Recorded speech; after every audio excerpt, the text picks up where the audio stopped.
everybody. It's Recotopia episode 101. Today's big recommend is Eye in the Sky. Looking at you. I'm joined by Aaron Dicer. Idly host in Arenos. And Jeremy Scott. Hello.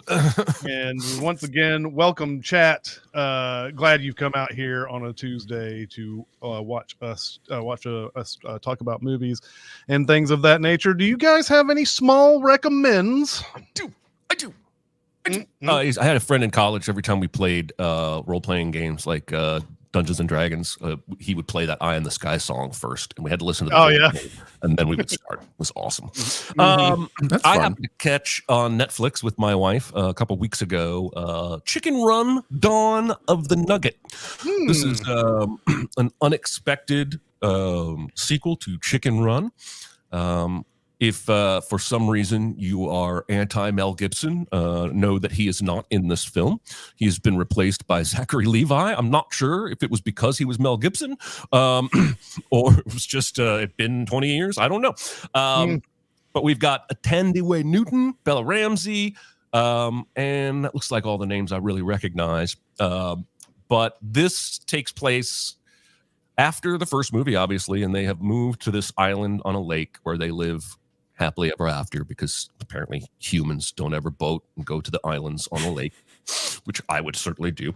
And they have a kid. This is the titular Nugget.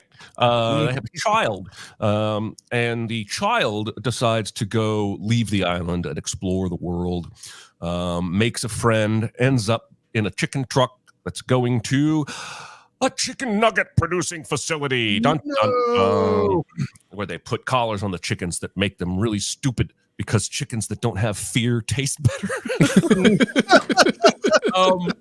I am not convinced this is quite as good as the first one, but it's Aardman. So there's always bits of magic. And there is a visual gag in this movie when they are trying to break in to this high-tech facility that is one of the best gags I have ever seen in my entire life. I paused the movie. I was laughing so hard at this gag. And I don't want to tell you what it is, but it involves a security eye scan.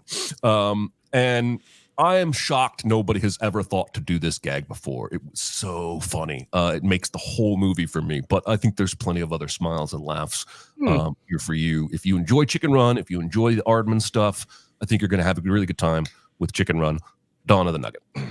I had been hearing about this sequel for so long that I'm shocked that it's out. It feels like it's been like 2 or 3 years. It feels like that I first heard about the sequel to this. So I'll need to see that. I like the first Chicken Run. So yeah, I would not go into this expecting the first Chicken Run, which I think is an all-timer. I think that movie is just incredible. But it is a ton of fun.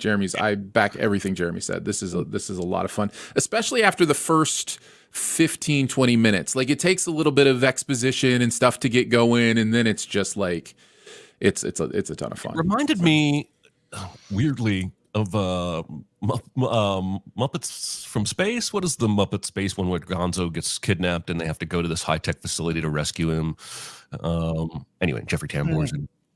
I think that is Muppets from Space, isn't it? It's Muppets from Space. Yeah. Pigs in space. All right. Let's see. I guess it's my turn. I'm going to do a small recommend for a TV show that is been running in the UK for 16 series. It is called Taskmaster. They do 2 series a year, and the series started off at 5 episodes. They are now 10 episodes a series.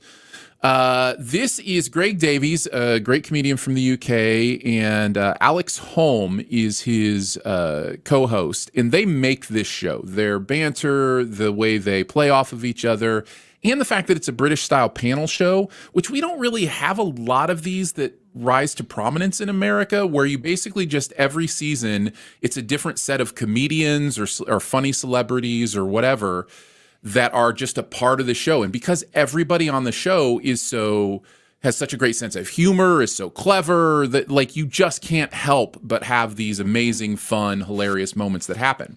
Now, the conceit of the show is that each of these people are given the same task. So let's say the task is to, fit this stuffed camel through the smallest hole possible. And then they are left to determine, how can I do that? What are the rules? Those kind of things. So somebody will just look for, the opening between the oven door and the oven and try to, squeeze it through there. Somebody else will cut the camel entirely apart and try to squeeze it through, a straw. Somebody else will try to blend the camel with water and pour it through something, so it's just a matter of there's this cleverness to it where you also are going, oh, how would I best accomplish this task? And then there's just the fun and the hilarity. And we started watching this. It is available on YouTube. There's an official Taskmaster channel here in America. Because we're not in the UK, you can watch all the full episodes of every single series is available on YouTube. And it's in very convenient season playlists. So it was very easy just to let it run. It's a fun thing to just let run while you're working on whatever and just kind of tuning in.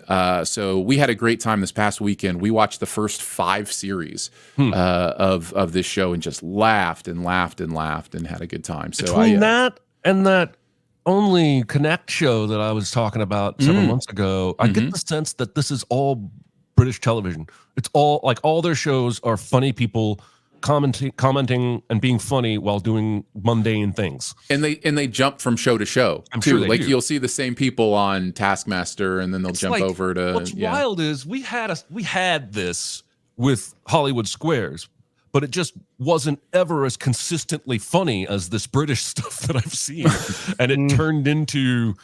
I don't know what it turned into, but it wasn't funny by the end. They attempted an American version of the show. They did one season and it completely tanked, and apparently no one watched it. And my brother, who introduced me to the show, said that they just didn't understand the tone. He tried to watch some of it, and he said it just didn't understand how it was supposed to work. But so yeah. Right. But anyways, Taskmaster is a blast. I recommend Taskmaster. All right. So a few episodes ago, I recommended Mr. Ballin, the YouTube channel, and I had heard the story through Mr. Ballin before Netflix made a docuseries about it. It's American Nightmare, and this is a 3-episode mini doc basically. They should have just made this a 2-hour movie, but I guess Netflix is always, we got to break it up, we got to make episodes out of it. The premise of this is going to be familiar to a lot of you who ever follow true crime stories and things of that nature. A man by the name of Aaron Quinn calls the police and says, my girlfriend has been kidnapped, and I have a ransom and blah, blah, blah that I have to pay and all this other stuff. But it had been hours after the alleged kidnapping had even happened. And so most of you who have ever heard this kind of story before are going to immediately be like, oh yeah, boyfriend killed his girlfriend, and then now the cops are going to have to find her. And so like, this is one of those series though, that to tell you any more at this point is to like ruin some of the just like absolute ridiculousness that this story involves. Now, it's also it's also a tragic story, and I want to warn some viewers that there is some trigger stuff in here concerning events that happen in this, and you may want to check up on that before you watch it. But and Netflix does a pretty good job before the episodes telling you what you're about to hear. But this is one of those, you've never heard this before. The story of this is one of those that's just, it's so out there that it's really one of those stranger than fiction type of stories. So I would highly recommend this, especially if you are a true crime person, because this has so many twists in it that it's just absolutely insane. My wife watched this. all in one day. I think it's like 3 episodes. And I came in, periodically and watched bits and pieces of it. And I can attest that at times it felt like I was watching an entirely different documentary in terms of what had happened since the last time I was in the room. And yeah, it's an insane story, and she really enjoyed it. So I will DM my wife and back this up. And one thing I can say about this is that one thing that this does is that, I understand the position of the cops in this, because they've heard these stories a million times. So they're obviously going to be, they're going to have certain biases about these type of things. But it's terrible if you're in this kind of situation and you just cannot say anything that sounds reasonable whatsoever. Right. And you're always going to be hounded by the people in charge of the investigation about it. So anyway, highly recommend. We'll go on to the big recommend now, which is Eye in the Sky, Jeremy's choice. So take it away, Jeremy. I am the eye in the sky. I like this movie. I think this is a thinker, and it's very Gone Baby Gone, in that I believe viewers can find themselves on either side of the central argument at various points throughout the movie. But we open with a quote from a man I'd never heard of and whose name I can't pronounce. I believe it's Ascleith. I don't know. But he says, in war, truth is the first casualty. And that feels very true and very timely today. Then we go straight to Nairobi, and we meet a family that's starting their day, and mom is baking bread, and father is repairing a hula hoop for the daughter. The daughter's name is Aaliyah. And I think throughout my notes, I start referring to her as that. And then we pan up, pull back, and get a sense of the whole neighborhood that they're in. It's obviously not America. I'm not sure if the screen says we're in Nairobi at that point, or if we just find out later through dialogue. And in a moment, I want to point out, we do see the father hide some school books when a customer comes to have the bike fixed. Then we move around a lot here in the beginning of this movie. Then we move over to meet Helen Mirren, who lives with a snoring husband, yet still sleeps in the same bed with him for some reason. And she starts her day super early, before sunrise. And we see her exit the house and go to a finished garage that kind of looks like a military office, where she gets an email that one of her operatives in Nairobi has been killed by local militants. Then we jump to Vegas at 8 p.m. as Aaron Paul's alarm is going off, which, imagine, night shift just sucks, man. I've done it a couple of times. It just sucks. He heads into work, and he's a drone pilot. And before we can learn more about him, we jump back to Helen Mirren, and we see her entering a super secure British military command center. And she calls Alan Rickman on the phone, and he is the general that is directly over her. Then Aaron Paul gets to work, and we get our first convergence of these stories, where Helen Mirren's Colonel Powell gives them a digital briefing message for the mission. And the mission is to use a drone to monitor this house in Nairobi where they suspect some terrorists are going to meet. She quite crucially says, this is a mission to capture, not kill. Your job is to be there, eye in the sky. And then the credits roll and the movie is over. We then get a little bit of a look at the assets they have on the ground. There is a hummingbird-like camera surveilling this house. And they have a couple of agents manning a van nearby. And we also get back to Aaliyah, and her mom's bread is done being cooked. And so they send her out, and she sets up a table to sell the bread. We then cut to the general, who's in a toy store. This is Alan Rickman. I don't remember his character's name. I'll just call him the general. He's the only general in the movie. And he's shopping for a doll for presumably his granddaughter. Could be his daughter. I'm not sure they explicitly say. But he buys a Time to Sleep doll when he was supposed to buy the Baby Moves doll. So he sends an underling out to exchange the dolls, and then sits down with a few people in suits and prepares to go after the day's mission. But then, suddenly, there are 2 new terrorist recruits that they are tracking that are brought outside this house they're surveilling with a woman. And the woman drives them away. They can't completely ID the woman, but they believe it to be a woman named Danford, who is a British national, wife of a top terrorist target. So they have the drone follow that car, which leads to the home of an arms dealer in a restricted neighborhood that is apparently controlled by the militia. So they decide to have one of the on-site van agents go on foot near the arms dealer's house to surveil with a Beetle drone, which has a limited range, but that will put that operative in danger because he is now out on the streets instead of in the van. We do see Aaliyah later being scolded for playing in front of a customer, and her father says, these people around us are fanatics, and you should only play when it's just the family around, which she says now, and he said yes. And then we watch the two drone pilots, Steve and Carrie, back in Vegas, and they watch Aaliyah dance in the hula hoop and smile. The British ministers debate killing Danford, but it's rejected.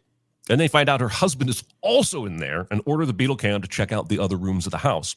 It is at this point they discover someone in a bedroom building suicide vests, and a discussion is had to consider upping the rules of engagement from capture to kill. That will be the central conflict for the rest of the film. Legal tells Powell to refer up to the Attorney General. This is going to be a common theme, by the way. And a debate begins inside the general's office because the Attorney General is in there. The lone female official asks, has there ever been a British drone strike on a friendly country that is not at war? And they all fall silent, basically letting you know, no, there hasn't been. As they continue to debate, Powell calls the pilot of the drone herself, that's Steve, to try and persuade him to be on her side. But he asks if the U.S. government knows that there is a U.S. citizen in this house. And she says that they do. He doesn't seem very convinced, but he and his co-pilot begin preparing the drone to be ready to fire the Hellfire missiles. Back to the boardroom, one of the ministers exercises his right to refer up to his boss, the foreign minister. This frustrates both the general and Colonel Powell, who want to fire the missile now. They hate the red tape.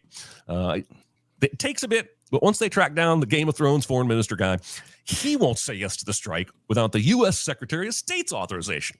They track that guy down in Beijing at a table tennis event, and he unequivocally supports the strike. Very, very American, this guy. The order goes down the line, but before the missile can be fired, more bread is done baking, and Aaliyah returns to the table in the street, which we find out is right outside this terrorist target house. So Steve, the pilot, stops the launch by doing basically the only thing he can in this position. As the person releasing the weapon, he calls for a new collateral damage estimate, considering that the girl is now there selling bread. Now, in my opinion, all he's doing here is buying time. I don't think he expects anything from a collateral damage estimate to change the minds of his superiors. I think he's just hoping someone will buy the bread by the time it takes them to make that decision. Powell asks the Beetle drone operator to literally go buy all the bread from Aaliyah so that she'll leave. This is pretty clever and a very low-tech solution, but it's super unsafe for him to be out there. And as he's buying all the bread, he's recognized by one of the militia members. He throws the bread at the guy and makes a run for it, and then gets insanely lucky in that he is able to hide under a lifted truck on blocks, and they don't find him. Yeah, I found that pretty lucky, but It's very Taken 3. Yes, Taken 3.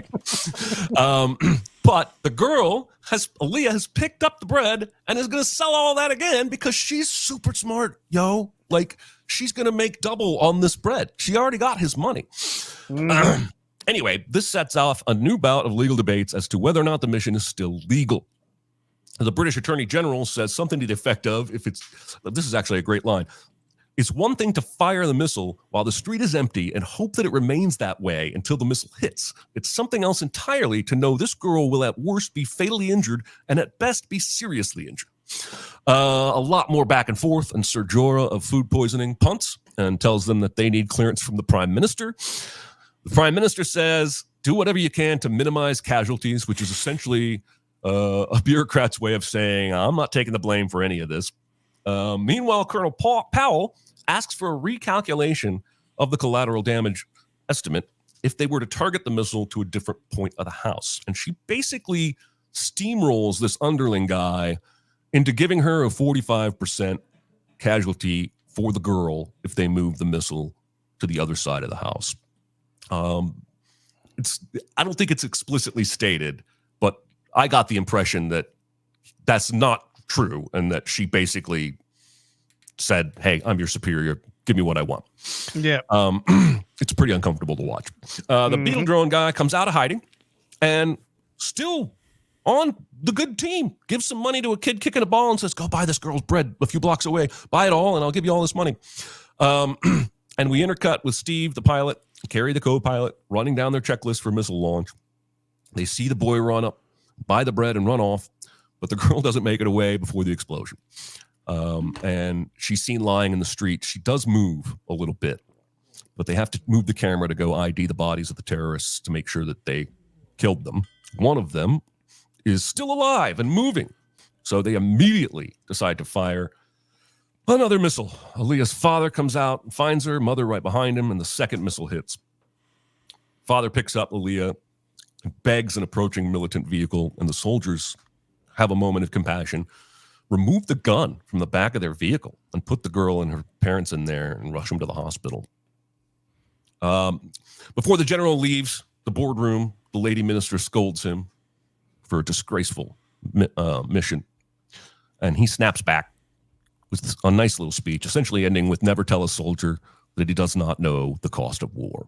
He leaves, and we see his underling hand him the doll, and he walks down the hall, and I love and am disturbed by the cutting from the general going home with his dolly to the girl in the hospital dying. And then we get Powell driving home in the rain. She doesn't seem super bothered. Steve and Carrie, super bothered, being coldly told by their boss, need you back in 12 hours.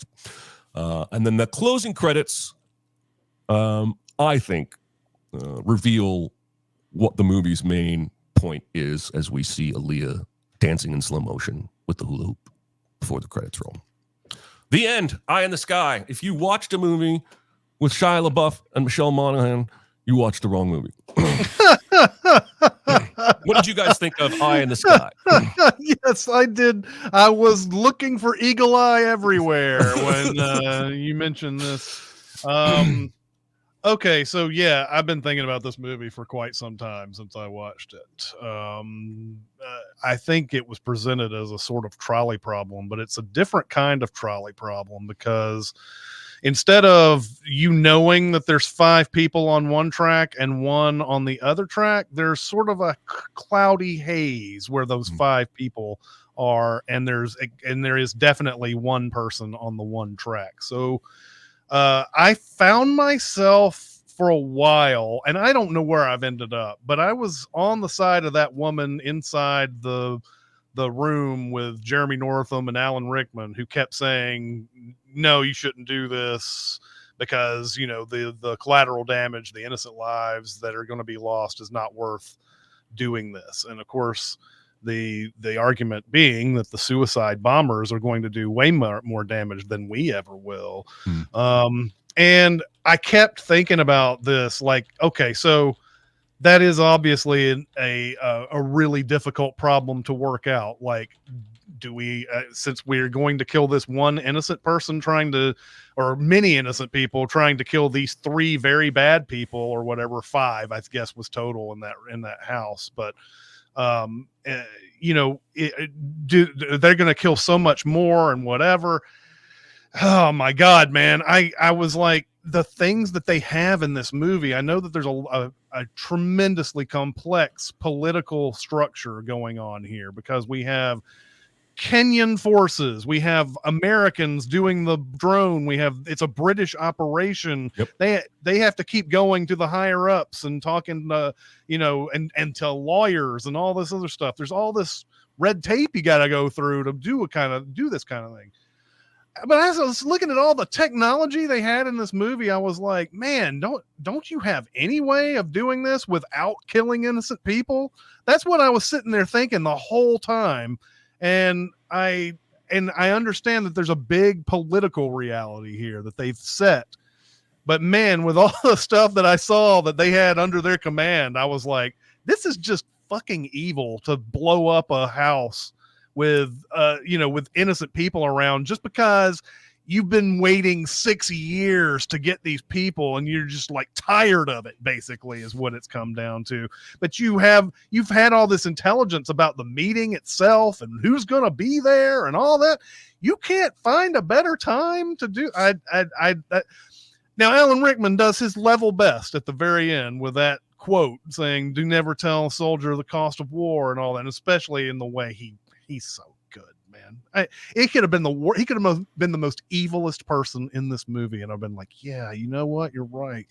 Don't tell a soldier the cost of war, man. He's so good.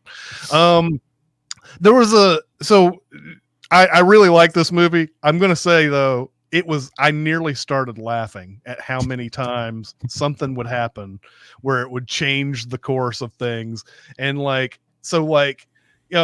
we'll buy the bread. And then he buys it. Oh, I know who this person is. I kicked him out of here once. And then he throws the bread at the guy and then he runs off.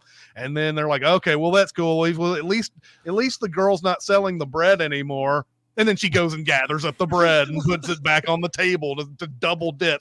And then it's like, oh, well, he got that kid to buy the bread. All right, she's done. And there's 30 seconds. Get out of there. And she's like, I'll take my time taking this blanket off the table and, all this stuff. If you guys ever watched Mr. Show back in the day, there is a sketch where like a guy comes into a small store and asks for change for $1. And the guy behind the counter is so handcuffed by not being able to make his own decisions that he goes and calls his boss. And then his boss has to call his boss. And his boss calls his boss. And it gets all the way to the president of the United States by the end of it. That's what's so funny. Every time somebody brings something up, there's a point where Aaron Paul is like, I need a new collateral damage assessment on this thing. And you can see the look on Helen Mirren's face like, God damn it. What do we have to do to shoot this missile already? And so like it's a very serious, and I know that these guys have to deal with this kind of decision every day. And which is sad to think about every day, because by the end of it, they tell Aaron Paul and the woman from The Great, who's Elle Fanning's friend in The Great, they tell them, be back in 12 hours. It's like, oh, it's just kind of like how the short-term 12 ended last week almost. Yeah, start all over again. The cycle just happens again and again. But so yeah, I really, really enjoyed this. This is another one of those. You got a lot of like just heavy hitters in here, a lot of good actors. The situation at first is, the situation isn't complex at all. There's no suicide bombers at all. And I was like wondering, what is the debate here? Like she wanted to strike before the suicide bombers even popped. So but then they show that up, and then that's where you start having to think, okay, what would I do in this situation? And I think it's something well worth mulling over. And I really enjoyed it. I really liked it. You say, before you go, Aaron, you say something about nearly laughing. There's a moment I marked where near the end where Jeremy Northam says the legal argument is that we could wait. We need not wait. And the military argument is that we should not wait. And the other guy goes, exactly. And I wrote, it's almost Abbott and Costello at that moment. There is a version of this movie, if Inuruchi made it, that could be a comedy. And I don't mean to make light of what happens in this movie. I was thinking this exact thing. If this was an Iannucci thing, this would have been a comedy, and he would have written some very cutting and severe dialogue in this thing. Yeah. But it's razor thin. Like, as serious as this movie is, there's an element to it that's like, oh, come on. That gets to you. So okay. Sorry to cut you off, Aaron. Go ahead. No, you're good. It really is it's not a comedy of errors, it's a tragedy of errors. It's kind of the same feel of what we're used to seeing with those kind of comedies where and another thing has gone wrong. So yeah, I totally felt that same thing.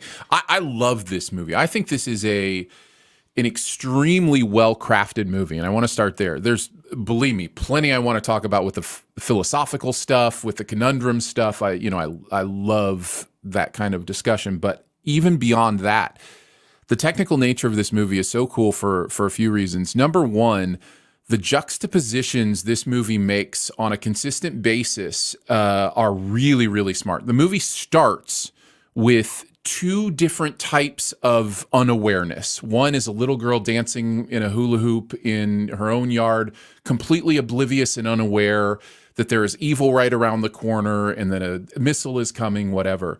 And then it cuts to, I believe, Helen Mirren in bed with her significant other, whatever, and he is snoring, completely oblivious to the decision she's going to have to make, later on in the day, and kind of a representation for most of us. Just kind of sleeping and snoring and going on with our day-to-day lives, completely not having to worry that there are people with their hands on triggers making decisions that cost lives. Like, that's, just something we don't think about, that we don't have to worry about. And I love that this movie does that over and over and over again. The way it portrays these characters. For instance, the American Secretary of State, he is very specifically and purposefully at a table tennis match, at a ping pong match, because he is just volleying it back to them. He's like, what are you doing? I don't need, like, the places this movie puts its characters are representative of who they are. The foreign secretary who is indisposed because of intestinal issues. He is a weak man. He is sickly. He doesn't know how to make this decision. Like, it's really smart about how it makes its characters almost a metaphor for themselves throughout. And it does those kind. Even the Rickman character with the doll choice, is kind of a commentary on how his real life is so separate from, this, and how he's able to compartmentalize and go, okay, it's a math equation for me. This is how it works. And I really love that the movie is smart like that, because I think that really helps on a subconscious level, if not a conscious one. I think there is an interesting question that this movie asks on both sides that is part of the conundrum that I don't think we've talked about quite a bit yet, which is the age of the potential innocent victim. There is this idea of, because it's a little girl, it's like, what else? Maybe have her holding a puppy. That's the only way we get to a more like, how can you let this happen kind of thing.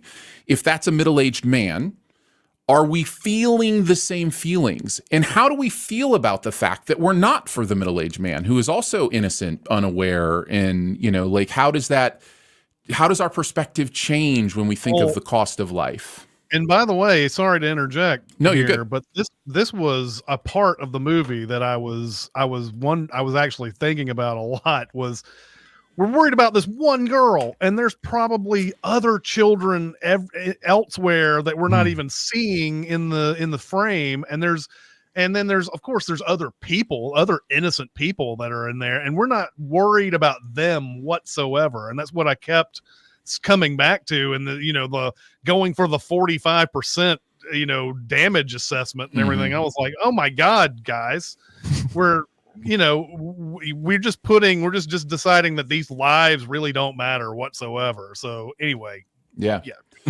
One of the other technical things I really love, I love the soundtrack in this. I love how there's this like thrumming digital like pressure that's happening underneath the music, and then on top are these Middle Eastern instruments that are playing a different melody. Like it's a really interesting thing that they're doing with this the background score in this movie as well. I love the way this movie gives us insight into modern warfare, into modern technology, and how that impacts things. I do think the technology in this, without being an expert, feels a little futuristic to me. Do we, like, those Beatles, especially in 2008, like, that seems, I don't know, if you have those, what else do you need? What other surveillance do you need? Like, it's 2015, wild. not 2008. But sorry, 2015. My bad. It's what's fascinating is that it does feel futuristic, but not that far out of reach, because we are making tinier and tinier drones. It feels plausible to me. I just mean the machinery of the little wings. There are not hummingbirds in Kenya. I Googled that. And so that camera should stand out more than it does. But Yeah. And why do you have to be closer for the bug than the hummingbird? Like it's smaller, so it has a smaller battery. Oh, I don't know. it's the battery. Okay, that's fine. We're not doing this. That's fine. Cool, Aaron. It's cool tech. It is really cool tech. It is super cool tech. But I do like the stuff that you can imagine even more than that. That is actual idea of how warfare has changed. That it's two people sitting in a shed in the middle of the desert in America that are, actually playing a real life video game that has real life consequences, and that is modern warfare. And it's not enlisting tens of thousands of humans to go march on a beach. It's completely different. Well, I think that what's fascinating to me about those little shacks is that they are laid out exactly like a cockpit. Like we're going to make you feel like you're in a plane, even though you're in a shack. And then one thing the movie does just a couple of times is give us a sense of scale. There are dozens of those shacks. We're just seeing one story with one pilot and his direct commanding officer, but they're not the only drone pilots. There's a bunch of them out there in those buildings, probably having the same dilemma. Chris, I was glad you mentioned Rickman's performance. I think he's so good here. I too, even as a very staunch pacifist, which I should mention that makes the conundrum here a little different for me. Pacifism is something I have grown into over my years in a very real way. And even as a staunch pacifist, you listen to Rickman talk about the needs of the many outweighing the needs of the few, and you're just going, yeah, Alan, kill people. Go ahead, kill people. Yeah. I'm with you. And it's really convincing. And I think there is something in us that does the math, that likes to do the math. And that's why the conundrum is interesting, because we think of it as a simple math problem. We think of it as, yes, this one little girl dies, but it saves that suicide vest from, killing hundreds. But what we don't think of in this trolley problem is that if you take out the trolley that has, one person, in this trolley problem, that trolley then has 5 or 6 other trolleys that then get radicalized to go back, and then that creates 10 trolleys that come back the other way, which creates 20 trolleys that go back the other. So this kind of moral conundrum, at least from my pacifistic point of view, you don't realize you're creating more violence even with what you think is minimizing violence. That is like they briefly mentioned this conundrum in the movie, and that's the part that you can't possibly know in this is how many people look at this and go, oh, my brother was killed in this American drone attack, and and there's nobody here for me, and I'm under the rule of this militia here or whatever. I'm angry. I'm ready to to get back at those that did so much to my life and everything. And that is yet another thing, right? Like, yes, you may have only killed 25 people other than the ones that you intended to, but now you've created an exponential problem with other people getting radicalized and going off and doing stuff and killing thousands, tens of thousands more or whatever. So yeah. Violence begets violence. It's, and it doesn't matter if that violence is, you think, the lesser of two violences. You're still committing violence, which then creates the exponential increase of more violence. So yeah, it is a conundrum. And like I said, I can find my way to empathy for all of the views that people are espousing, but I've just come to a conclusion in my life that, that wherever that line is for others, for me, it's, I will not. So now everybody, violence. If you ever meet Aaron, you can slap him across the face as many times as you want, and he there you will go. not do anything. That's the moral of this podcast. That's the lesson you should take. I think amongst anything else, that's the lesson you should take. Yeah. I hear pacifism and immediately go to violence. Okay. Well, time for the super secret double feature. Aaron, what did you come up with? I went with a movie that I think checks the most boxes for the things that I found in this movie. It is the reason 2008 was in my brain, I believe, because I think this is 2008. I went with Body of Lies. This is Russell Crowe, Leonardo DiCaprio. I believe it's a Ridley Scott film. And Actually, the film is a little more inert than it should be. I wish this movie were like a little better. The tension here doesn't quite work through the entire thing, but it deals with a lot of the same, because Russell Crowe is doing this from a distance. Leonardo is the person on the ground. In fact, this movie also starts with an opening quote. This one actually dealing with the conundrum that we were just talking about. Which is, I and the public know what all school children learn. Those whom evil is done do evil in return. And it really deals with those conundrum issues of the ideas of violence begets violence. How do you deal with, stopping violence without being violent? This is a little more actiony than Eye in the Sky for sure. Like it's Ridley Scott, so it wants to go for that. But I think a lot of the technology is there. There's a lot of drone shots in this movie. It's Oscar Isaac's first big role, by the way, which, I actually watched a little bit of this again last night to kind of refresh myself on it. And it was interesting seeing Oscar Isaac. The first time I watched this, I had no clue who he was. And so, yeah, Body of Lies would be, I think, a good double feature with Eye in the Sky. Fascinating. So, yeah. The whole thing about the drone shooting the missile and trying to get the proper target for a meeting reminded me of Clear and Present Danger the most out of all this.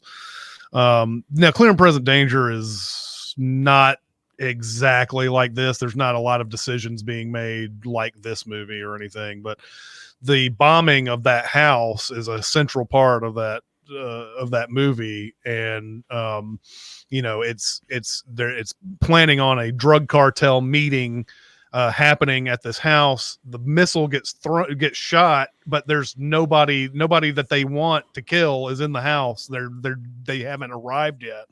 And then that leads to Joaquin D'Almeida going in and like trying to figure out. There's a great scene in Clear and Present Danger where both he and Harrison Ford as Jack Ryan are at their various command posts trying to figure out who shot this missile and finding out that there's no bomb fragments and all this other stuff. And like they both come to the same conclusion that, that this was an illegal shot or whatever. But yeah, that's what it reminded me of. I thought of also Zero Dark 30 just because of the tactical things that are going on in this movie. Jessica Chastain is essentially the Helen Mirren, although maybe not. I don't know. She's probably just as bloodthirsty as Helen Mirren in this movie. But Jessica Chastain's been trying to do this for years in this movie. Can't get anybody to bite on her intel whatsoever. And so yeah, that was another one that I thought of on that one. So. I almost brought it up in conversation, but I was scared one of you picked it. But this movie made me think about Minority Report in terms of stopping crime before it happens and the morality of that. Yeah, that's a good one. A really good one.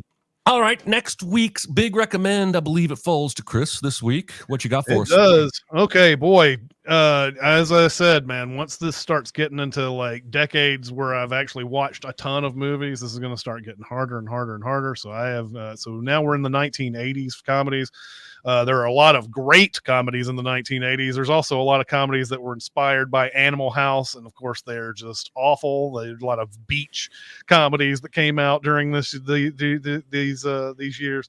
There are a handful of comedies that I feel like not very many people talk about, and this would have been a perfect time for Top Secret. Of course, we've already done Top Secret, but I mulled over many movies like I'm Gonna Get You Sucker and The Burbs and A Fish Called Wanda, and just it must have been like 10 that I was shuffling through. I ended up on another Zucker Brothers Abrams production, and that is Ruthless People.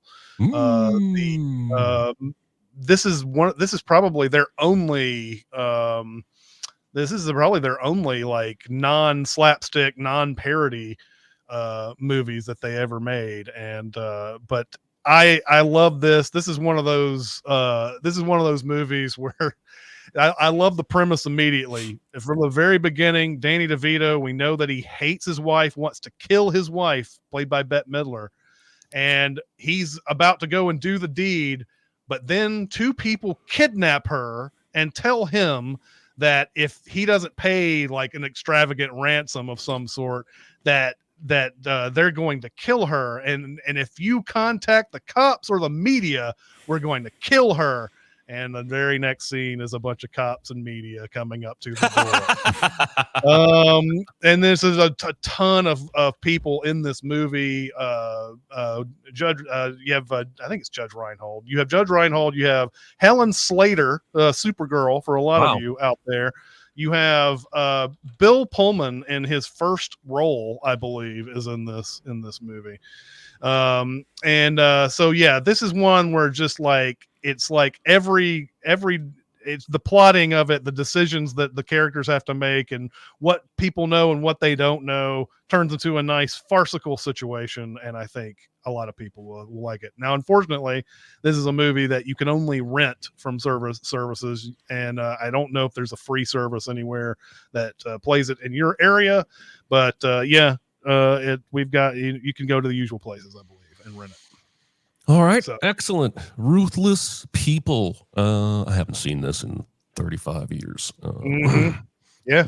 I believe I told you guys in the Slack, I don't remember anything about it. So it'll be like going in for the first time. So yeah. Excellent. I believe we have time for a couple of questions. Let's do a couple of suggestions.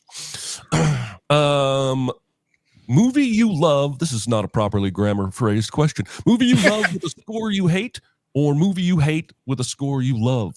Man, I tell you what, they came out with that re-release of The Abyss that came out in theaters, and I went to watch it. I had not seen it since it was released. Oh, wow. And back in the day, I did not like this movie, so I gave it a 30 plus years to maybe now that I'm in a different place, I can watch The Abyss and enjoy it. I did not enjoy The Abyss whatsoever.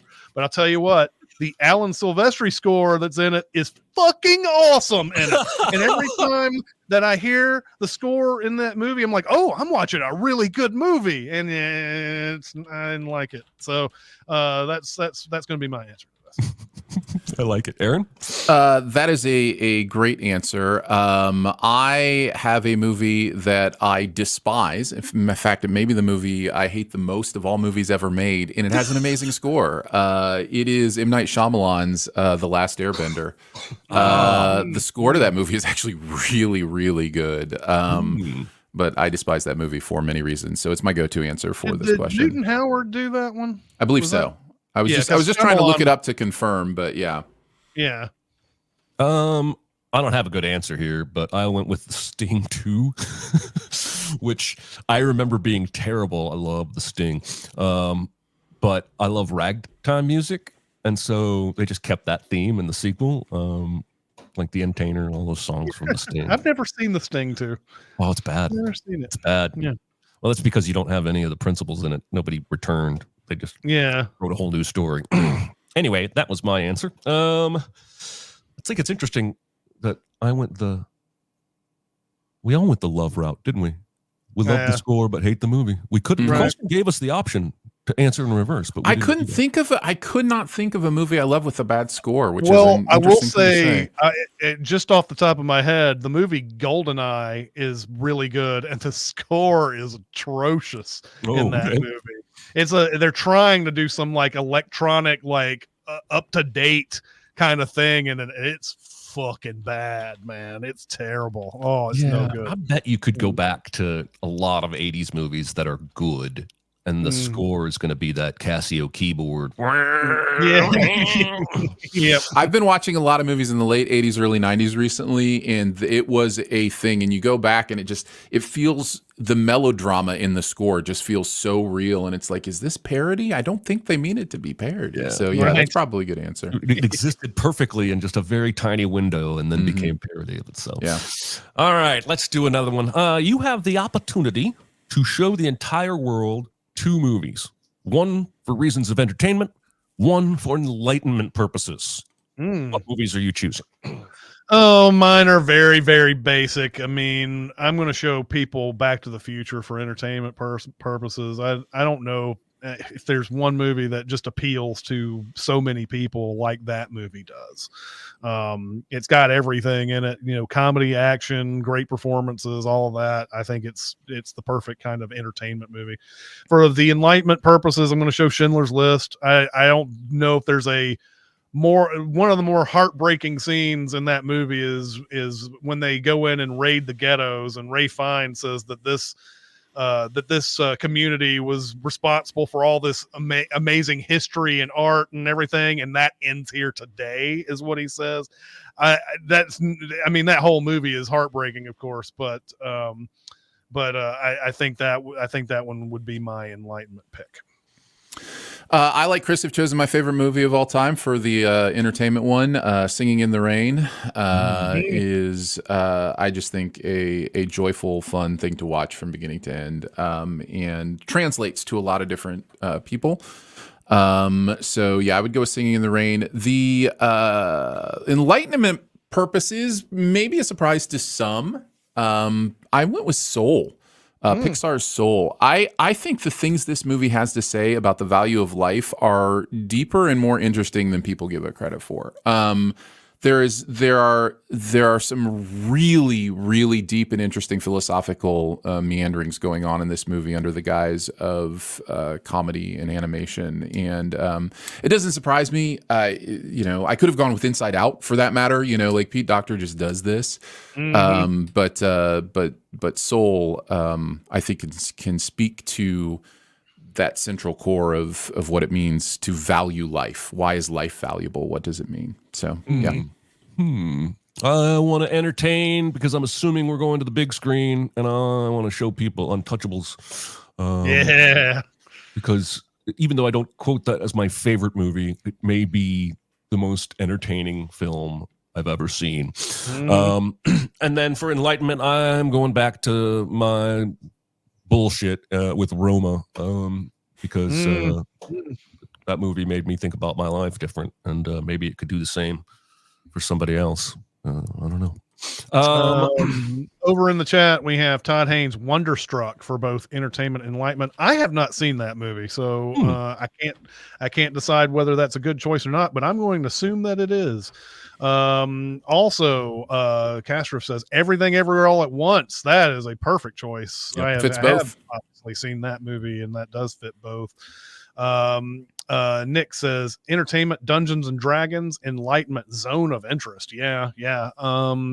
So some good choices there in the chat as well. Okay. Well, I think that's going to do it for this episode. Next week's movie is Ruthless People. Once again, chat, thank you so much for coming out and watching us today. We love you guys for coming out. And look at everybody doing the Taylor Swift hearts, except for me. I'll bow out on that one. But that's going to do it for this week. We will see you next time. See ya. Come on, everybody. Bye.